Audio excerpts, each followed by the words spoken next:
So far, the technology is not cooperating here today. Not cooperating. So I'm hoping that it gets better. It must get better. Anyway, we're waiting on Susan, the bikini chef, to join us here. I'm going to just sing you one little verse here to get us all ready for beach talk. Okay. Right? Yay. Little surfer, little one, make my heart come all undone. Well, do you love me? Do you? Surfer girl, surfer girl, my little surfer girl.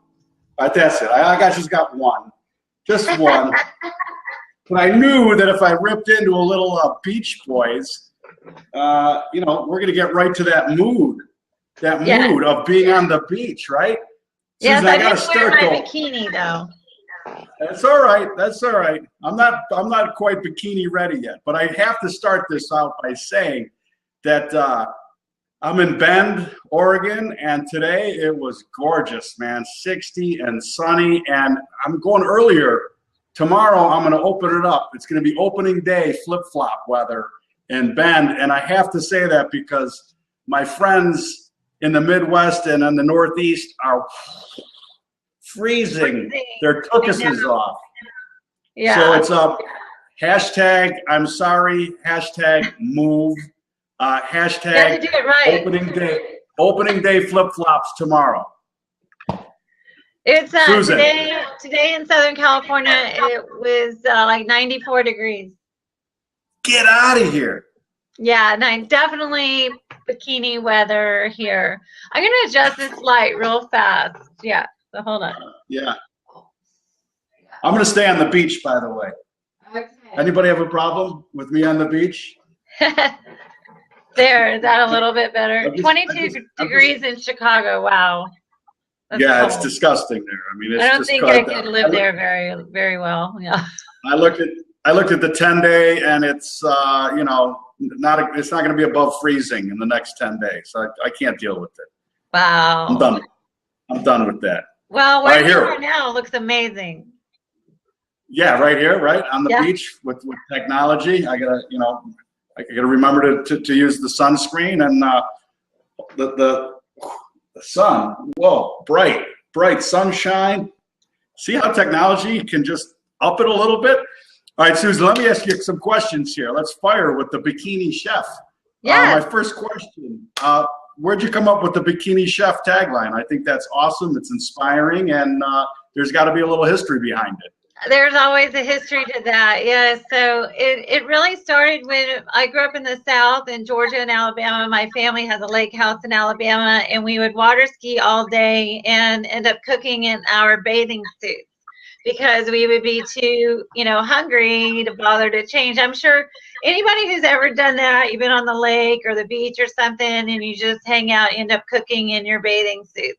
And so about, 16 years ago now, I self-published my first cookbook, which was Cooking with Susan, Southern Family Favorites. And those weren't always bikini foods. They were kind of, Southern fried chicken and fried green tomatoes and all that kind of yummy stuff. But I did my own little book tour across the country, and I'd go to kitchen stores and bookstores and tell the stories of water skiing on the lake or fishing and cooking in our bikini.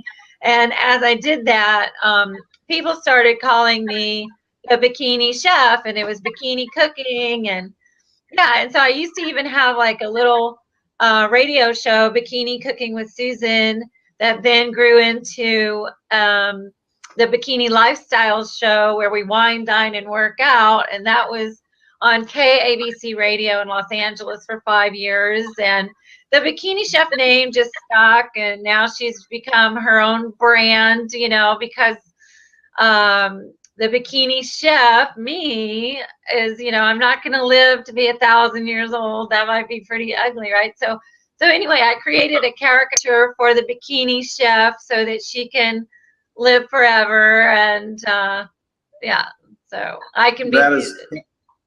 You can be Susan, and the bikini chef can go on and on and on. Yes, yes. All right. So in your on your Twitter bio, the thing that really jumped out at me too, and we talk a lot about obviously food related subjects on Mangia TV, is that you're a food healer. Tell us a little bit about what being a food healer means, because obviously I think there's a big shift as far as health is concerned in this country, and about food obviously being an integral part of that. There is. So, you know, as my cookbooks have evolved, and as I've evolved as a chef and writer, and then trying to do my best to create health awareness with people, there has definitely been a shift. You know, originally back 10 years ago, 12 years ago, it was calories. And you know, one of my books actually back 2008 and 9 was Substitute Yourself Skinny. So it was taking fattening recipes and lightening them up with, you know, light sour cream or light mayonnaise, or substituting yogurt for mayonnaise and things like that. And so now really what's happening is the disease, more and more people are getting sick. I mean, I can't speak for any of you here, but for me and the people that I know, more and more people have cancer, liver disease, you know, all just heart, you know.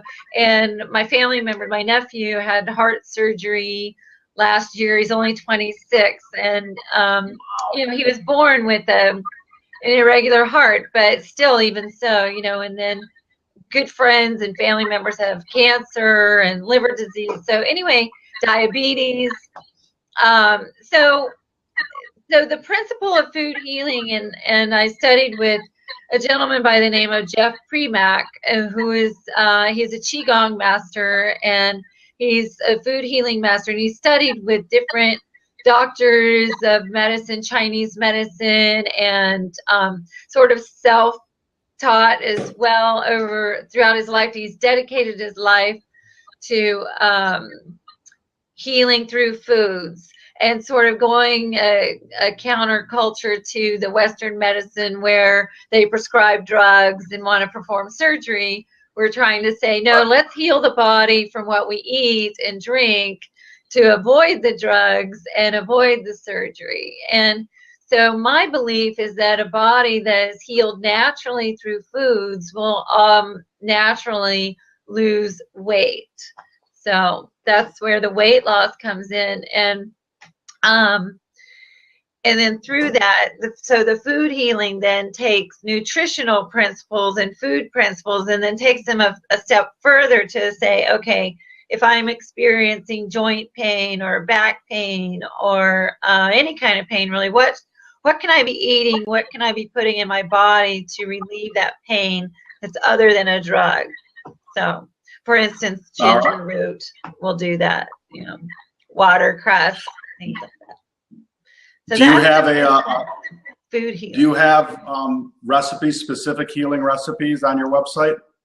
I do, and it's interesting. If you go to thebikinishef.com, don't forget the THE, thebikinishef.com, you'll see, like, if you go to some of the earliest recipes, they were still nutritionally based and good recipes, but you can see the transition over the years of how they've really become more and more healing based, which are still nutritionally based. So, and then I also have different articles on there that I've written. So I talk about natto powder, which is actually, natto is a fermented soybean, and fermented foods we're learning more and more about are create a healthy microbiome in our gut, and a healthy gut is essential to good health. And so more and more we've learned that soy is one of the most, second to corn, as the most genetically modified food. So, and not only for that reason, but for other reasons, you want to stay away from soy. It interferes with digestion. It promotes estrogen in the body. But even aside from that, fermented soy is going to create that healthy living gut, that organisms that promote the good bacteria that we need. This is just one example. Right. And so the natto powder, I have an article, miso, natto, I'm trying to think of some of the other ones, but the natto powder is proven to promote bone health. So everybody hears about calcium, you need calcium, and they automatically think they need to take calcium supplements. When really, right. when you take in too many calcium supplements, your body doesn't actually absorb all of the calcium. It eliminates a lot of it, and then it can actually cause bone spurs and things like that. So when you're adding like these other types of ingredients to your food, to your blended drinks, as I prefer to call them, not smoothies, sprinkle it onto your salads and things like that, you can get the more nutritional value and help your bones without actually depleting your bone mass. Right. So that's just one example. The whole fermentation thing obviously is, we've talked about it more than a few times. I hope to have on Betsy, Betsy Hicks. Her husband is Dr. John Hicks. He's really, really big into the science that's evolving out of that biosphere, and that the healthy bacteria are such an integral part to the diet. So yeah, I'm all over that. All right, Susan, listen, I got to get beach ready. All right, I'm going. Yeah, I know. I'm going to. I got 2 trips planned, but the one I really want to lose the weight for is April 15th. I'm going to the Mississippi Gulf Coast to Biloxi, Mississippi.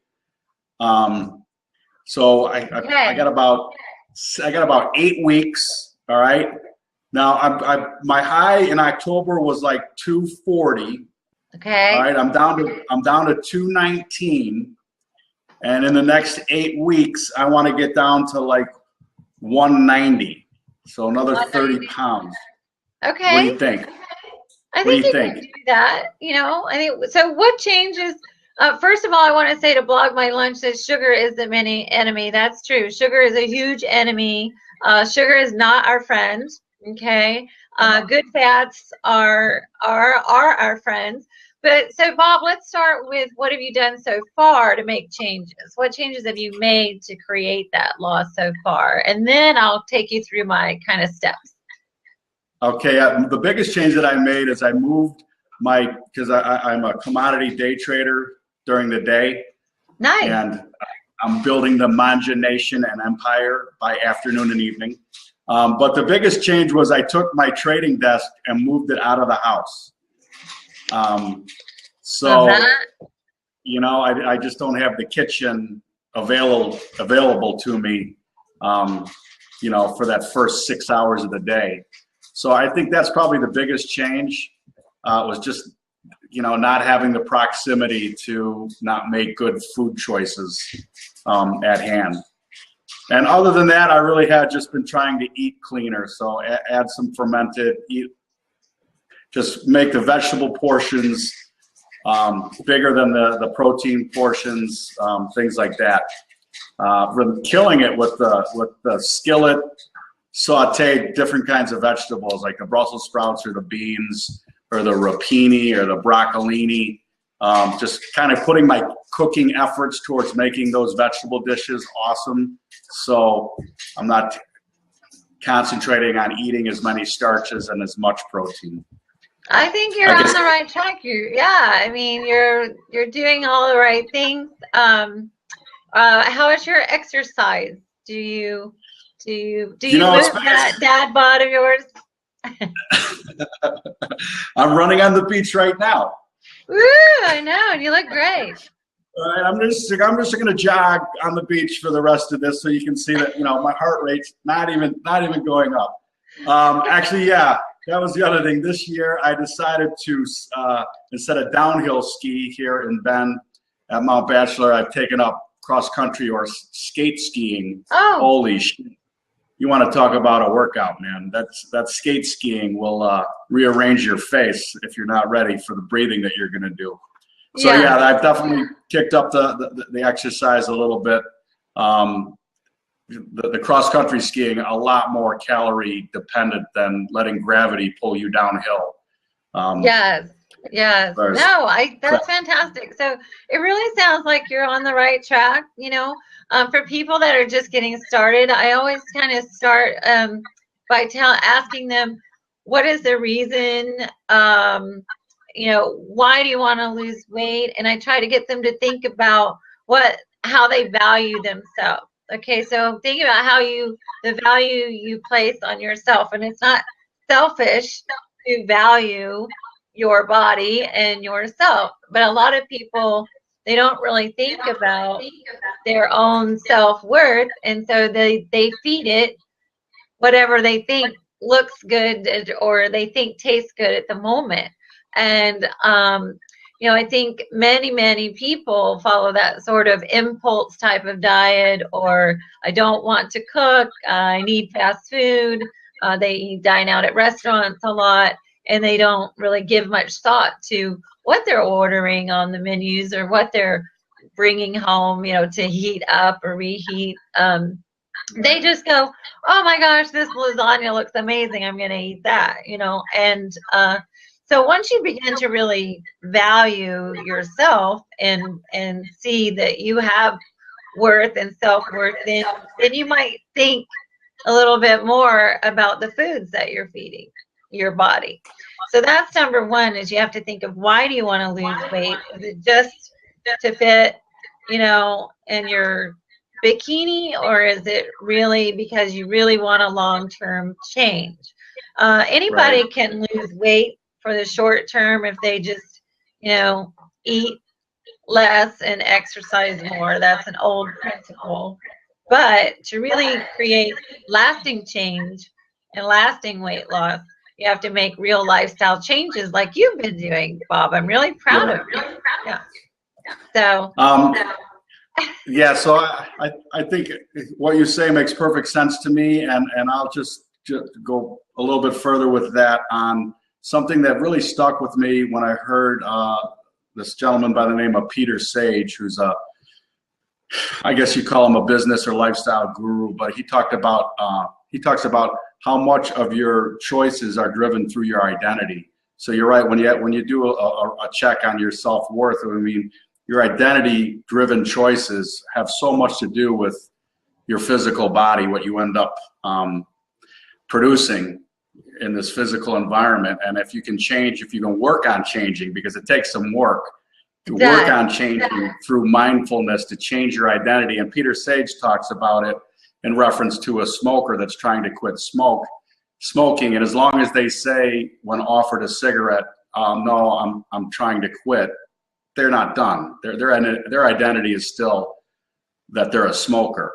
When somebody offers you a cigarette and you say, no, I don't smoke, it's not even a challenge to not take that cigarette. That's not your identity. So I've been working on those type of things, just identity-wise, on, you know, what I eat, what I consume, what we cook, you know, generally.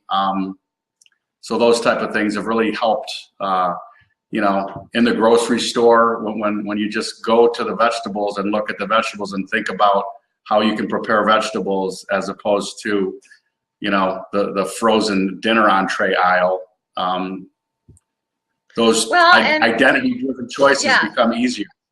And once you start caring about yourself, then you realize you know, some of the negative health impacts or effects of excess weight gain. So if you have back pain or joint pain, or if you're carrying excess weight, you tend to have swelling in your legs and feet. You are often lethargic. You just don't feel well, which transfers to your interactions with other people and how you communicate with other people and your outlook on life. So you start to often, if you have excess weight, you have disrupted sleep.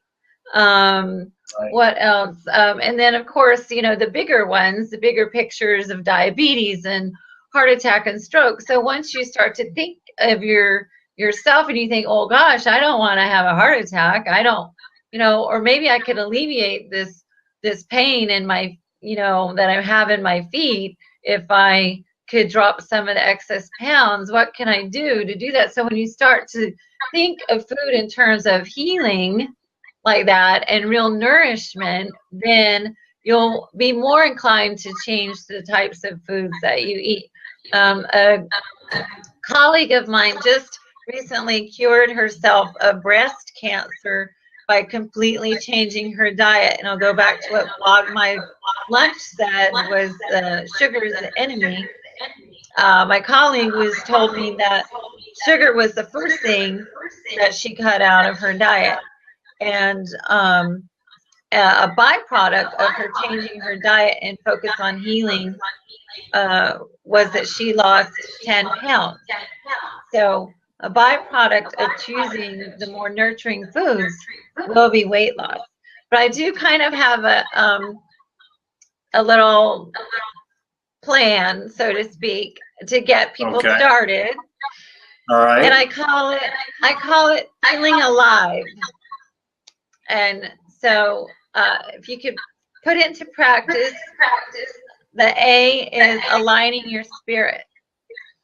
So that goes back to that meditative, your self-worth. So start every morning when you plant your feet on the floor, that you start by some sort of positive affirmation or meditation. For me, it's my Bible study. I do that first thing in the morning, and then I spend some time in prayer and meditation. What that do is it gets you centered for your day. And somebody said they're feeling awful about their frozen pizza dinner plans. Yeah. I want to rethink those. You can make your own pizza at home. I think I have a recipe on my website.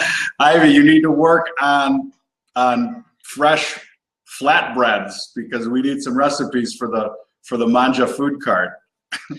Yes, I do have a recipe for a cauliflower pizza crust that's really delicious. It's incredibly yummy. Oh, where can we find that? It's made with cauliflower and Parmesan cheese, essentially. Oh, and where can we find it? I believe it's on the bikinishop.com. Okay, I will look for it. No, I'm sure it's there though. Yeah, so cauliflower. I'm writing myself a note. Yeah. Then the next thing I do, once I finish my prayer and morning meditation and Bible study, then I have my probiotic drink that I drink. So I drink a probiotic called Good Belly, but there are other probiotics out there. But I do that before I drink water or do anything else. I put those healthy bacteria in my gut, and I get my digestive system in a good place. So now my brain's in a good place and my belly's in a good place. And then I take an invigorating walk. So notice I have said nothing about coffee or watching the news or anything like that. So the news is full of negative. So don't turn on the news in the morning. Try to get your news. Ideally, try to get your news online during the day because you don't want to go to bed on bad news either. So, an invigorating walk. Go ahead. Okay. Do you know what news stands for? What? North, east, south, and west. How about that? Oh, north, east, west, and south. West and south. I'm sorry, I'm dyslexic. All right. Wow. I used to just sit down during the spelling bee. Just sit down. I didn't try it once. All right. So we're to V. A-L-I. Yeah, what's your V? V is in I'm having a vibrant breakfast. Okay. But that doesn't mean it's going to be a big breakfast. Now, what in the past, before you were Bikini Bob, what was maybe some of your breakfast foods that you would eat? I have dabbled with Tim Ferriss's work with the 4-Hour Body. So a lot of protein, like lentils, spinach, and eggs, things like that. I've been trying Oh, to. that sounds good. Yeah, You're I'll on try your way to. to be. Yeah. I'm on my way. Yeah. Look at that. He's got the bod going for sure. It's gonna happen. Yeah. Yeah, So. well, breakfast for a lot of people though is bagels and cream cheese or muffins. Gluten-free craze is going now, so they'll try for like gluten-free breads and starches. And really, for breakfast, you want to like fire it up, fuel it up. So you want to eat, living fats from avocado. I eat salmon. Some people say, "Ooh, salmon for breakfast." Salmon for breakfast is delicious. Eggs are fabulous. Eggs kind of got a bad rap a few years ago for the cholesterol, but really, eggs contain choline, choline. There's that spelling again, and choline helps burn off the bad fats while promoting the good fats, and it also detoxifies your liver. And your liver is the body's #1 sort of digestive organ, and everything that we consume has to be processed by the liver. So you want to eat foods that promote a healthy liver. I'm looking over here in the chat stream, and they've got bagels. Thought bagels was good, and carbs are my favorite. Carbs, not all carbs are created equal, and I have an article about that on my website as well. Bob mentioned lentils and spinach. Those are carbs. They're just different carbs than the ones you think of. Yeah. So think in terms of the friendly carbs versus the ones that are going to make you fat. And it's not how much protein do you try to get going? I encourage 4 to 6 ounces of protein at every meal. So okay. I wrote it down. 4 ounces. 4 ounces of protein is about 35 grams. So if you're eating that at every meal. Now, for breakfast, my breakfast protein is probably closer to 2 to 3 ounces. But you also have to think of proteins aside from egg and fish, the obviously ones like chicken and turkey. There's protein in in nuts, and fruits also even have protein. Keep on the protein. I got a set emergency. Oh no. So I see we have like 2 breads, croissants, dumplings, pasta. Those may be tasty, but those are going to add fat to your waistline, to your belly. If you want a fatty belly, then eat breads and croissants and dumplings and pasta. So I don't want the fatty belly anymore. I know. So belly fat. So this was interesting recently, and then we'll talk about the E. But there was an article, a study that came out talking about how you could be skinny, meaning your body mass index, could be in a normal range, but you could have a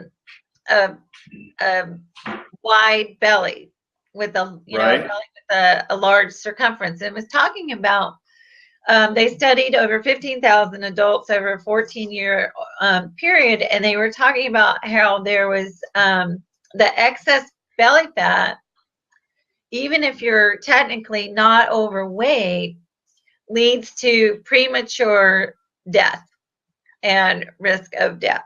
So it also leads to premature disease, aging. So carrying that, there's a reason why you don't want to carry that excess belly fat. So carbs like dumplings and pastas and potatoes and Those are all, I'm not trying to make you feel guilty.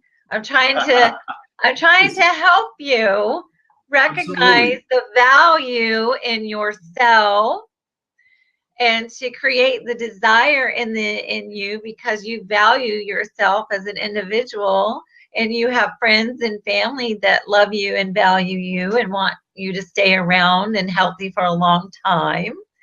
And when you start to realize that, then you go, maybe I'll have the chicken and dumplings for dinner once every few months instead of on Right. the every day. And I think it's so important too to understand how you got here, all right, how your identity got here, how your body got to this point. And I will say this too, that the advertising for the shitty foods is so good.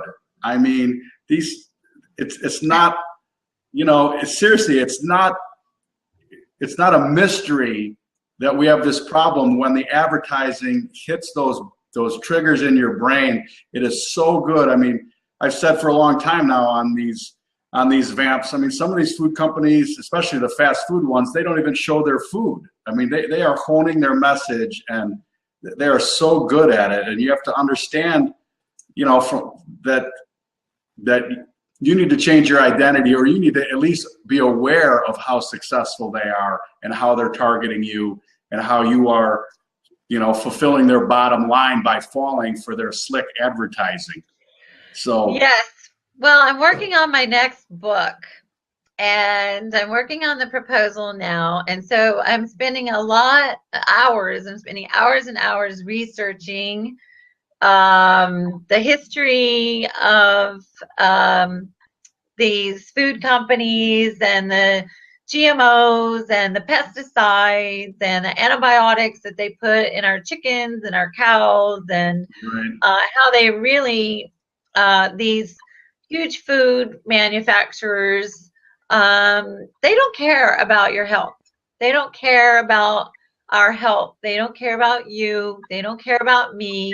They care about money. That's the only green they care about. They care about making the biggest, plumpest, fastest, and most abundant food sources that have, you know, are hindering our health in ways we never realized. And this actually, the greatest movement of this started back actually in the 50s and 60s when the microwave and all of these convenience appliances, and they caught on to that. Oh, people love conveniences, you know, convenience, things that are heated up fast, things that are in packages ready to go. And that started the movement. And then it really, really took hold in the GMO and the pesticides and all that in the 80s and into the 90s. And that's the period when we saw obesity rates growing at like just a tremendous rapid pace.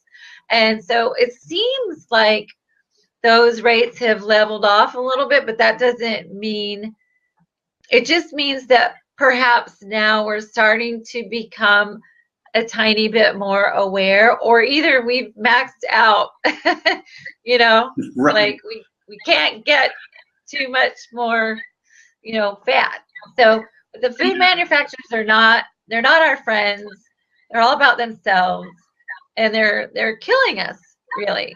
So your best friends are going to be in the produce aisle and spending that little bit of extra money on the free range, no antibiotic chicken and all of that. You can buy it on sale, look for it on sale, and buy it in bulk, freeze it. Sometimes those foods, the organic foods, they're really not that much more expensive in the long run. And when you think about how much money you save on your health bills when you're not sick, you know, you may not be sick. You may not get sick this year.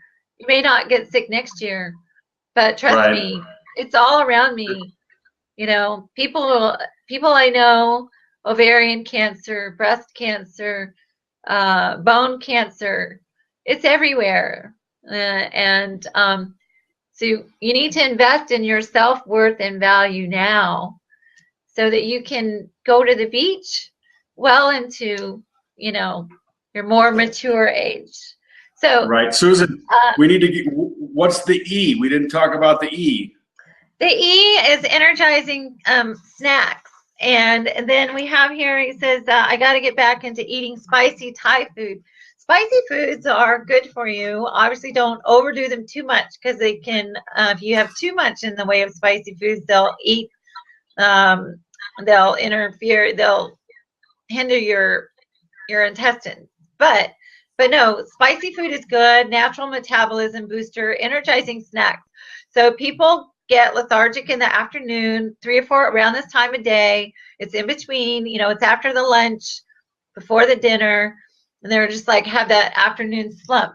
And actually, this is a time where you can really feel powered up. And so you want the energizing snacks to keep with you to prevent you from going through the fast food drive-through or snacking too much on chips and things when you get home. So here's 2 things. So energizing snacks like apples, they have pectin, lots of fiber, they fill you up and they detoxify the body. Walnuts are brain food.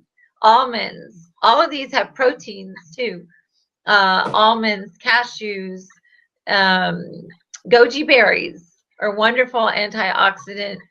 One of the foods that's the highest in vitamin C, and raspberries help prevent cancer. I could go on and on and on about specific foods that heal, but just make sure that you have those snacks on hand. And I pack them. I have my little cooler right around here somewhere, but I have this little cooler. It's a little travel cooler, and I just keep my snacks in there. And then I always keep like my water handy. I like to have it with a straw because then it doesn't mess up my lipstick. And yeah, and incorporate those spicy foods. And one thing I encourage everyone to practice is if you don't buy it at the store and bring it home with you, then you won't eat it. Okay. Or you can grow it. You can grow it. Yes. You can grow it. Yes. All right, Susan. Well, thank you so much for stopping by and spending some time with us. Thank you for having me. It's been such a pleasure. Yeah. I'm re-energized. I'm reinvigorated. You gave me some great ideas. I can't wait to try the cauliflower pizza crust. That sounds awesome. One thing I wanted to mention too that has helped me, and I forgot to talk about this. I watched a Vice media, Vice.com. They're on HBO too, a documentary with Wim Hof. They call this guy the Iceman. Ooh. I highly recommend you guys checking out Wim Hof, the Iceman, and his breathing exercises have really, I think, made a difference for me. Fantastic. Yeah, you got to check him out. He's an unbelievable dude, super high energy. He's got 26 world records surviving in cold, and it's all about breathing. And he's teaching people how those breathing exercises can, you know, he climbed Mount Everest in a pair of shorts. Wow. But the breathing will help you in all your endeavors. I've really incorporated it, and I really do think I'm noticing a difference on my energy levels and things like that. So check them out. Wim Hof. It's a Vice media or Vice on HBO special. You can find it online. And Susan, thank you so much. Thank you. Thank you, Bob, for having me. You're doing great. Keep up the great work. Hey, how about this? Yeah. How about this? How about I have you back in April? I'll have you back on, and we'll see where I'm at. Okay. All right. All right. I'm going to hold you to that, and I'm going to stalk you on Twitter and everything. All right. Please do. Please do. You're welcome. I appreciated it. In Ivy's head. You're very welcome. Just reach out to me. If anyone has any questions, just tweet me or Instagram me or email me. I'm easy to find. Thank you. All righty. Thank you so much. Bye-bye. Whoops. Yes.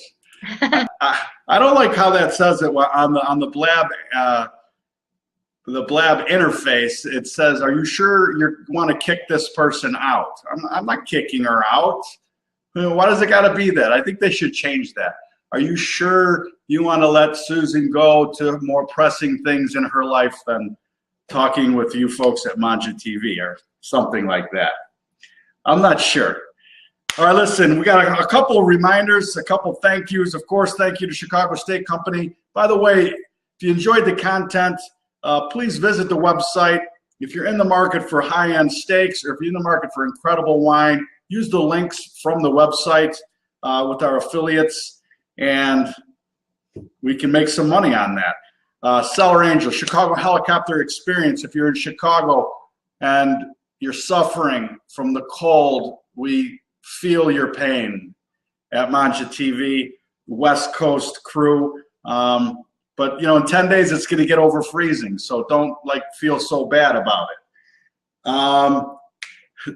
Listen, if you're in Chicago freezing your ass off, you can go to the Citizen Bar and get some Mangia shrimp tacos. They're fantastic. Chicago area, I'm mailing out rub tomorrow, 2-day express to Firewater Barbecue in Lombard. They're going to be queuing up salmon during Lent, and especially on Fridays. So if you want to get your salmon fix with the Mangia Fish Mojo, head to Firewater Barbecue in Lombard. All right, we submitted our papers to Deschutes County for our food cart, which will be in Sisters, Oregon in May. I will start posting pictures as I've pulled the old cart apart, and I'm getting ready to reassemble the food cart, and it's going to be the Mangia Tuscan Chuck Wagon. Hashtag that shit. Let's do it. All right. That's Cooking Vamp 63, Surfer Girl. If you want to get that beach body, listen to Susan's tips about align, eat live cultures, have an invigorating walk, have a vibrant breakfast, and only have energizing snacks, and you will feel more alive for certain. All right? Let's see. I have watched you on the shore, standing by the ocean's roar. Do you love me? Do you, surfer girl? All right, surfer girls, we'll see you next week for Cooking Vamp 64. Get to the gym, get ready. The one thing that I have to tell you, suffering in the Northeast and in the Midwest, is that, you know, we're on the tail end of it here.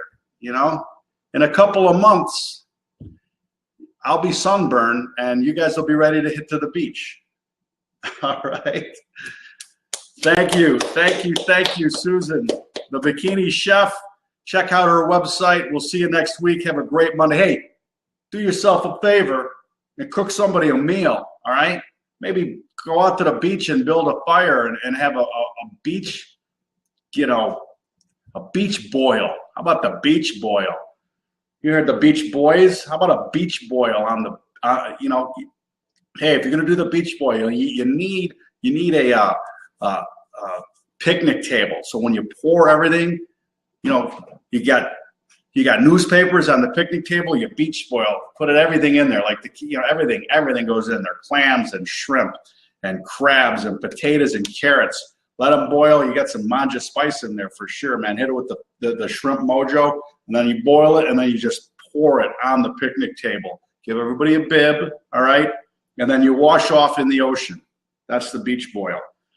All right, we'll see you next week. Thanks for stopping by.